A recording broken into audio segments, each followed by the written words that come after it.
going to be McCormack. Yeah. Oh, no mistake this time. Leeds United are in the lead at Loftus Road.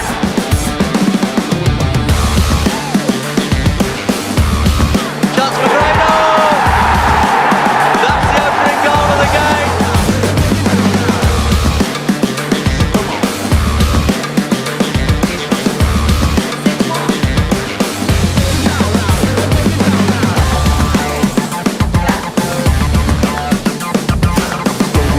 Beats the Tyler Roberts chance to shoot. Tyler Roberts!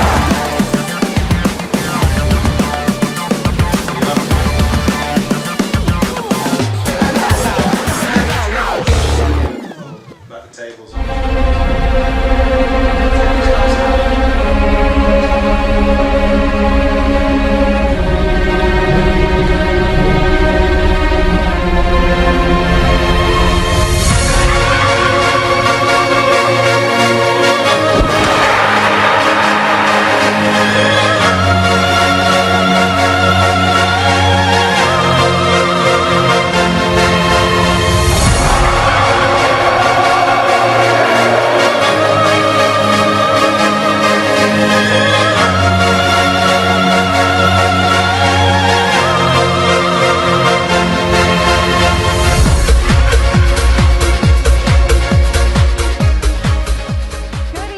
Welcome to Matchday Live, where we are back under the lights here at Ellen Road. Thank you so much for joining us wherever you are in the world. Please do get in touch, let us know where you're watching from. There's a WhatsApp number on the screen. Just send in your messages and we'll do our very best to read them out. You can also watch tonight's game globally, including the UK and Ireland. All you have to do is scan the QR code that you can see on screen to buy your match pass. Now, tonight is the first of 2 home games in 4 days as the team looks to bounce back from defeats against Southampton with 3 points against QPR. And joining us for this one, we have a man who is back refreshed, revitalised and ready to go from his holiday in Michael Bridges. Did you have a lovely time? I did. I had a great time, thank you, Emma. It was a bit of golf, a bit of sunshine, and the freckles have come out. But I'm happy to be back under the floodlights at Ellen Road once again. We've also got to give you a little bit of credit. You've had a great day today. Just go on, have your moment, Bridgie. I've got a hole in one today at golf. Thank you very much. There we go. So hopefully the trend continues and I can round it off and Leeds United get 3 points tonight. Absolutely. Do you know what? You didn't miss one of our best performances while you were away against Southampton. How do you reflect on that game, Bridgie? I didn't see that result coming, Emma. I think I'd said to you before, you know, when we were doing the Watford game, looking ahead to the Southampton game, they'd had a really mixed start of their season. I thought the first 2 matches they'd been magnificent, then they had a real blip against Sunderland and Leicester. And unfortunately they bounced back against us and they looked like the force that they'd shown previously. But I think the game, we just didn't get going. We didn't look as dynamic in the final third. We weren't as prolific. And they were clinical. They had 3 shots on target, scored the 3 goals. And we just couldn't get into our groove again. I don't know whether the journey had taken out of the players or whether a few changes had taken out of them. But it's time now to rectify it. QPR have travelled a long way, send them home packing with no points. Yeah, and do you know what? Daniel Farke isn't the kind of man that will lean into any excuses. He accepted it wasn't one of our better performances. What are the key things he'll have been working on, Bridgie, between then and now? Well, the defensive errors, there's definitely been some defensive work getting done. The personnel, the understanding. I think differently now against QPR because it's going to be a very different game than what we saw here last time at Ellen Road against Watford. They came out, they left a lot of space, the passing wasn't on cue, our press was good. So Farke will have been working on the pressing game if QPR are going to do that, and hopefully what he'll try and do is threaten the press, which will then force QPR to play the ball long, win the aerial battles, and then we can play our lovely passing and possession game. And on the other side of that, trying to break down, they're going to play with their 3 centre-halves, 2 wing-backs, they'll have a midfield, so there's I call it like it's a defensive low block. And we've got to be so clever to break down them defensive units. So I'm sure there'll be a lot of attacking play going on during the week. Well, you can see the team news rotating on the screen, but let's just talk through that a little bit more, shall we, Bridgie? 3 changes made. Yeah. Luke Ayling comes in for Jamie Shackleton. Joe Roden starts. Liam Cooper's on the bench, and Dan James is out for Jaden Anthony. What are your thoughts on that? The thoughts are I'm good for Liam Cooper. He's a captain. He's a good lad. He's first game back here, clean sheet, did very well. Seemed to struggle a little bit in the second game, and also what it's about. He's come back from injury. It's about monitoring the players' loads, so we don't know. You don't want him to get injured and reoccur. So Roden, after his suspension, he's come back. He's in there. Cooper's missed out on that, but what we couldn't afford to do was have another player with that much experience go out. And unfortunately, he's been shackled, and that's been taken out. Luke Aylin's got his chance, and I think that comes with experience, the communication. Farke wants somebody in that back line that's got the experience and the communication to hold them together. And Anthony, I'm a big fan of Dan James. I don't like seeing players obviously miss out and get dropped, but Anthony against Watford came on, scored a goal. He looks so dynamic. I think that's a very, very good positive change for me, because he's here for a reason. He's been in the Premier League, he's a Premier League player, he's got experience there, he's done the Championship, and anybody that gets me on the edge of my seat when I'm watching him with a football is a player that I really want to watch. So he's got the opportunity tonight to go and lead that line. Right, well, the atmosphere is building very nicely here at Ellen Road, so let's head pitchside and check in with our commentary team for the first time, Bryn Moore and Tony Dorigo. Cool and calm down here at pitchside for the time being, but then Leeds will hope that the fireworks begin when the game gets underway, because it's a bounce back job tonight, isn't it? It is, and I think any time you have a setback, it's important how you respond to that setback, because over the course of a season you're going to lose games, but what you can't do is go on a run of losing games, so need to respond. That wasn't representative of the team on Saturday, certainly in that first half an hour, so they want to start quickly and put that right. And changes to the starting 11 as a consequence as well. Yeah, and I think that's the way it should be. I think if you play well, then you keep your spot. If things don't quite go right, that's what you have that big squad for, and each player should be pushing another player that's in that 11 to get into that team, so you can't expect to, if you lose, keep your place. Do you like the look of the starting 11? I do. It's fresh. I think Rodon coming back in, obviously that's a good sign as well, because he had a game out, but he's been playing well before that. And Jayden Anthony, great to see him make his full debut, because anytime he's come on the pitch, I think he's looked dangerous. But whatever wingers we perm to from any four, we're going to be strong. And I think, again, tonight, we look strong. There's expectation again tonight, isn't it, given QPR's current position in the table? Which is a worry, because the expectation at Southampton was that we don't concede goals, and they, concede plenty. Well, that didn't quite happen that way. So you have to be mindful and respectful of every single team that you play. I also look at this as if, for them coming here, what a great place it would be to start to turn our season around. And no one's expecting us to win here. We come here not with a free hit, but go out there and express yourself, and that can be dangerous for us. So we need to be aware of that.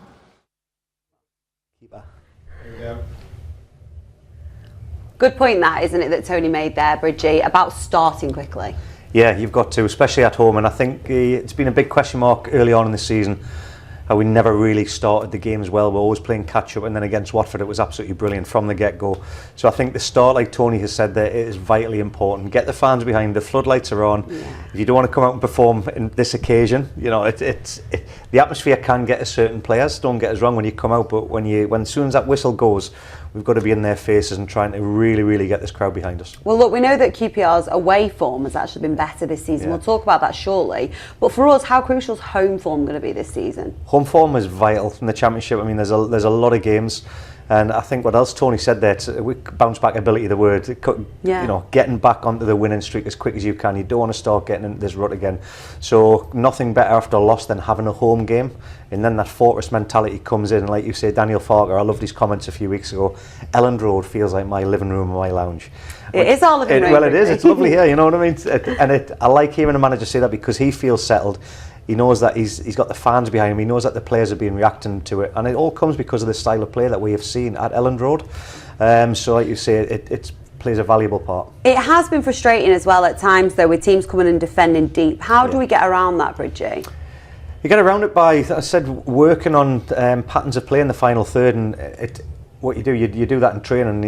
I used to love them sessions, because you would set the second team up as a back four or a back five. Their midfield, and then it would just be wave after wave attack. So the things that I like is Anthony and Somerville are going to be playing wide. What you'll see, they'll drive inside, and what I mean that they pick the ball up in wide areas, they drive inside trying to get the little link up play with Piroe and with Rutter, and when it comes off with a little give and goes in the 1-2s, that's how you break them down. Also stretching balls over the top. What happens then? The back four, back five then have got to drop deep. That then creates space in the midfield. So there's loads of different patterns of play that you can try and do to counteract this. But at the end of the day, when you get the chance, you've got to put the ball in the back of the net. Absolutely. And when you look at the schedule, the international break is coming very soon. Yeah. How important is it that we get maximum points, Bridgie, before that? It's vital. There was nothing better knowing that you were going into a break, an international break when I was playing, that you'd gone on a good run, because the manager is nice and relaxed. The atmosphere on the training ground is so good. You go away, you've got bragging rights when you meet up with other players and things like that, and it's very nice at times to go away from your club environment to go to international duty. It refreshes you up. You don't actually do as intense training as what they do when you're at your club level, so that can freshen you up as well, and you get to see other players and you go through different training dynamics as well. But the win, especially at home going into that break, and then the game at the weekend against Bristol, it's massive that you end on a high, because that makes your week with international duty so much better. Absolutely. Well, let's get the thoughts of the boss now, shall we? Daniel Farke has been chatting to the media ahead of this game.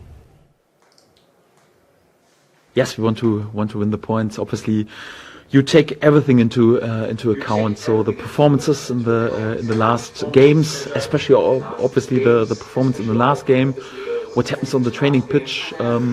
Yes, also once you have a busy schedule like right now, to have 3 games within 7 days. Also, the physical data, how well are they recovered after lots of load, or who is really fresh in order to go, not just, or obviously also like the individual experience of a coach is also quite important, and to have a feeling for the players, but also the objective data from our sports science and the analyzing. We analyze more or less each and every day everything, and for that you take this all into account, and then you want to have a good choice in order to have a successful squad on the pitch. So I think this turnaround is a bit easier. The last time it was 3 games within 6 days, and then there were just 2 days between the games. This time it's obviously 3 days and 24 hours more.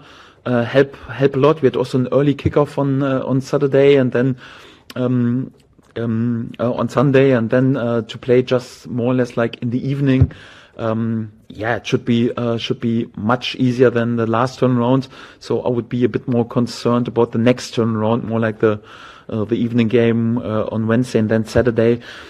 No, I would say with Willy Gnonto and also Jet Spence, everything is on track. They are recovering nicely, but they won't return before the international break.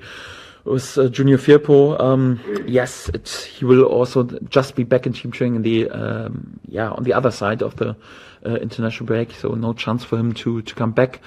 Ciotelas, who has joined us in team training already in the last days, he had to return back to individual training, so will be back in training. Also in the next days, like I mentioned, so it will last a few weeks till he's then really a topic for selections. All the others, a few little knocks after the last game, but no new injuries, so all of them are available.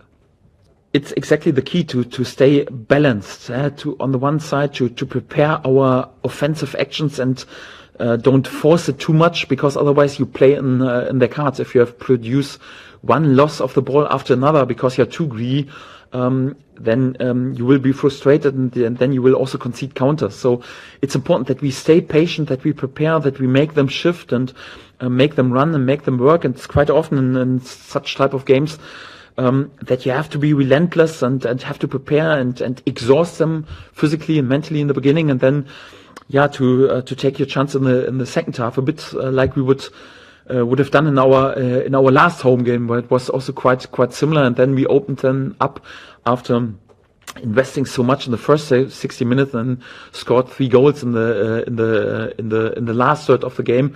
But obviously, I would definitely take also like to go and lead earlier, and it would make our life definitely more simple. But sometimes you can't choose. So I expect also a game where we have to be patient, and where we need also our supporters to be patient and help us also like to exhaust the opponent mentally and also physically. Yes.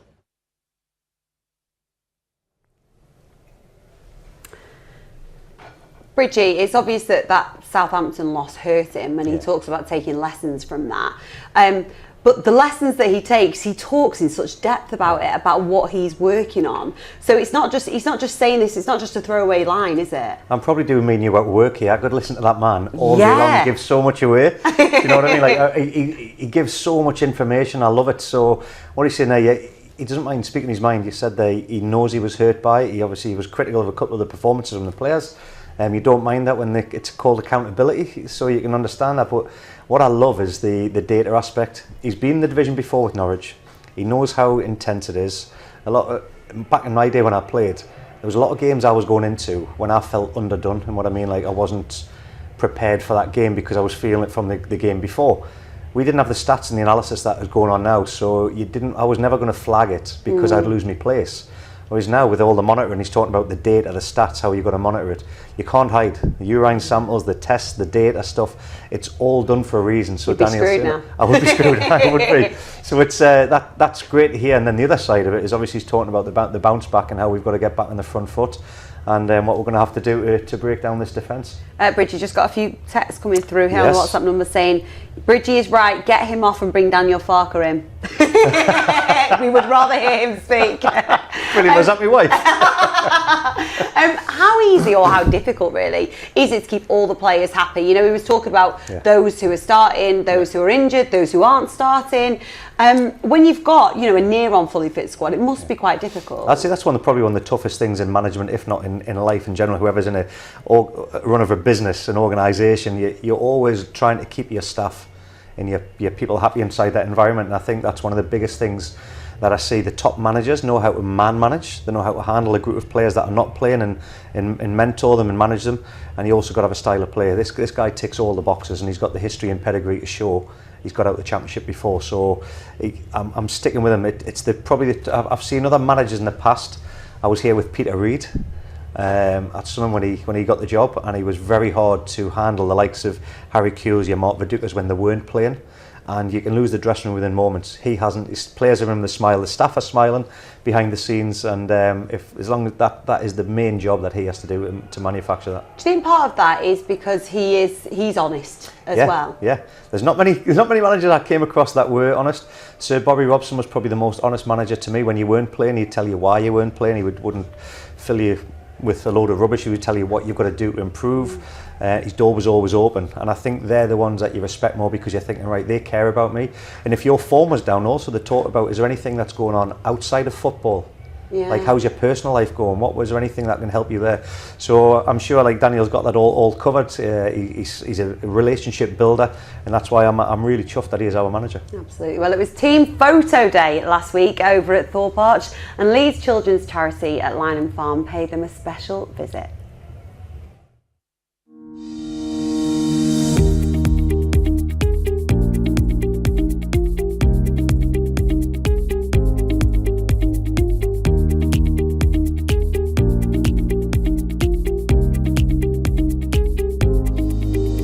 Yeah, the children that the charity works with and supports work with children from backgrounds of challenge and disadvantage. So the kids that are here today don't have a lot, perhaps will never have these chances in their everyday life. So to be able to give a bit of magic, a bit of spark to a bit of laughter is really special. So thanks.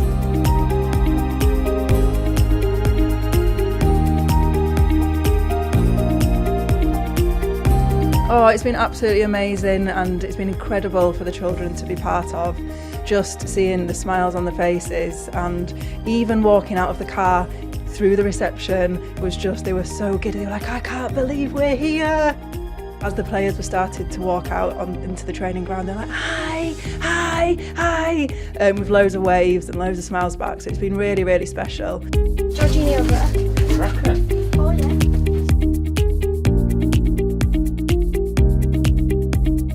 I've got crazy fast boots. Have you?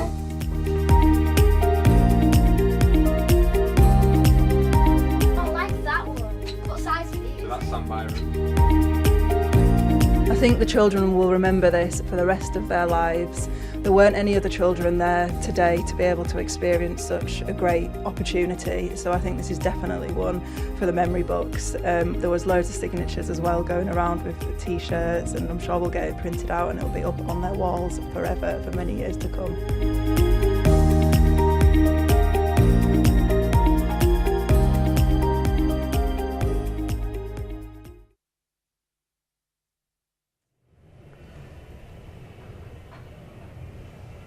That's lovely. And it kind of touches on what you were saying, actually, Bridgie, in that it's as much about what they're doing off the field as it is on. I've got a lump in my throat there watching that. It was absolutely lovely. And you know what I really enjoyed there, just at the end, I'm not sure if the viewers saw that, he saw Liam Cooper, the captain of the club, sitting next to Daniel Farke, and he just leant around and tapped a kid on the opposite side of the shoulder and turned around, just like being children themselves, but in that environment. I think that's lovely when you see that side of the players. We all judge them on what they do out there, but also I think that a lot of stuff goes unseen, and that's great that we can show that kind of side. It really is. Right, let's turn our attention to the opposition tonight then. Bridgie, QPR. Daniel Farke has said it's almost like they're in a false position because, you know, in terms of conceding, they've only conceded once in their last 3 away games. Do you think tonight could be a little bit tougher than we expect? Yeah, definitely. I think we need an early start. I mean, Jack Colbeck, obviously he's back in. He's been out of suspension this in the game against Sunderland when he went off. He's in shot there now. He's a very experienced midfielder. He's been in the Championship. He's been in the Premier League. And when he got a red card in that game for QPR, they went to 10 men. Obviously, it's going to be tough, but to completely change the complexity of that game, Sunderland went on to totally dominate. He's back in. And the other one, Lyndon Dykes, Scottish international. I've been in Austria for 13 years. I know Lyndon was brought up over there. He's played in the divisions over there, and he's come over to England, and he's taken the Scottish international. So he's a very, very experienced player. He's a handful up front. He's got lightning pace, and he's good in the air. So another one we've got to handle. Like you say, conceding 3 goals away from home, that's a good record that we've got to try and get the goals in, but also that they've been a bit goal shy as well. So early good start, early goal, and if not, like I think Daniel Farke mentioned in his interview, we fans have got to be very, very patient because if they're going to defend and they're going to defend deep, we have got to try and penetrate as best we can, but it might not be so easy. How important is concentration going to be in a game like this tonight? The concentration side, there's 2 moments in the game that I look for concentration. It's when the moment arises in front of goal that you get your shot off. You've got to concentrate to hit that target and make the goalkeeper, Begovic, who's a very good goalkeeper, make the save or put it in the back of the net. And the other one is that we call it transition moments. So it's when we've got the ball and we lose the ball and they're going to look to counter-attack. And there's a lot of teams try and exploit us because we'll play a little bit of a disjointed back four. It allows Luke Ayling or whoever's playing right back to go and push on high and wide. And the left back tucks in, it'll be Sam Byron to become a back 3 then. So there's always that opportunity to get us and hurt us in behind. So the concentration from Archie Gray and Ampadu to fill in has got to be vital. When you look at the fact that they haven't conceded that many in recent games, but like you say, they've also been a bit goal shy, what is their approach going to be? Because they know how we're going to play. They're going to know our style, particularly at home. How are they going to handle that? I call it a smash and grab. They're going to be so organised defensively. Ainsworth will have been working on that because he knows how potent and how attacking minded this front four with Anthony, Somerville, Piroe and Rutter. They've got to be so switched on. Set plays for them as well in the counter-attacking moments. They're not going to control the game with possession because our press is brilliant. And that's where I think we can win this game with a good press. Bridget, I don't want to reflect too much on that Southampton game, but QPR come into tonight's game without a win in 4, so there is that hunger from them as well. We need to be cautious of that. 2 losses, 2 draws, but that means nothing in this league. Anybody can beat anybody, and that's why we've got to. If we are switched on and we are focused and we get the game plan here at Elland Road, we shouldn't have any worries. If we're coming to this game with a small bit of arrogance or we're switched off and we're not clued in at the vital times, it could be a long, long night. So Daniel Farke will be drilling into them now. Get this crowd behind the early doors, get them on the back foot, and let's hope we get an early goal. Right, with just a few minutes until kick-off, what's your score prediction, Bridget? I'm not going to give you a prediction. No, he doesn't want to jinx it. I'm going to give you a prediction. I think it's going to be very close. Driving down here, I'm driving down from Newcastle. I've had a couple of hours to think about it. I was going for 3-1. However, coming here now and feeling the vibe, I think 1 goal is enough, and I'm going to say 1-0. You went 1-0. I'm taking 1-0. That tight. I'm not sure I can deal with that, Bridgie. Use that WhatsApp number to send in your score predictions or any messages that you want to send to us throughout the first half. Let's head over to our commentary team for this evening now, Bryn Law and Tony DeRigo. But before that, we'll get the thoughts of Joel Piroe. Well, Joel, disappointing result at the weekend. Have you had a chance to work through things in the time since? Yeah, of course we had various meetings about it, what went wrong, and we're just happy that we have a quick game again to settle things. Yeah, you're confident that you can get things right tonight? Yes, absolutely. We learn from every game, so if it's a bad result or a good result, we keep working on things. Queen's Park Rangers have had a difficult start to the season, but away from home, they've been better than they are at home, haven't they? Yes, I've seen the statistics as well, and we know what to do, so it won't be a problem.